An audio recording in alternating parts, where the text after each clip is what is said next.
About Black Wall Street, they usually mean Tulsa, Oklahoma. But what if I told you there was another thriving black economic powerhouse, one that most history books never mention? This was the Chicago Black Metropolis, a hidden empire of black wealth, power, and innovation that rivaled Tulsa in every way. It all started in the early 1900s, as millions of black families fled the South during the Great Migration. They arrived in Chicago with nothing but dreams, but what they built changed history forever. At the heart of this movement was a surprising ally, Julius Rosenwald, the president of Sears, Roebuck and Co. A white businessman with a vision for racial progress, he teamed up with Booker T. Washington to fund over 5,000 schools for black children across the South. But what he helped create in Chicago was something even more powerful.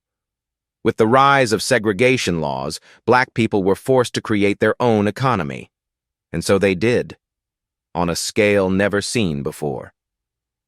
The South Side of Chicago became the Black Metropolis, a thriving district where black-owned banks, insurance companies, hospitals, newspapers, and even an independent railroad flourished. Here, black millionaires weren't just rare, they were common.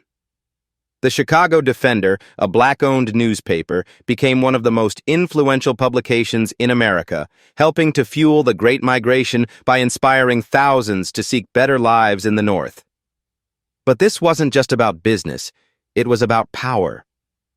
Black doctors in Chicago were pioneering medical treatments, while black lawyers and activists fought tirelessly against racial injustice. The Supreme Life Insurance Company, the first black-owned insurance company in the North, was worth millions at a time when many white-owned banks wouldn't even lend to black families.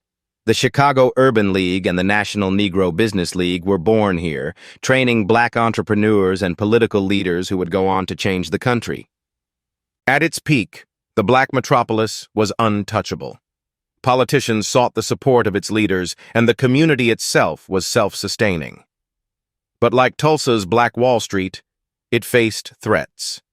Systemic racism, redlining, and urban renewal projects led to its decline.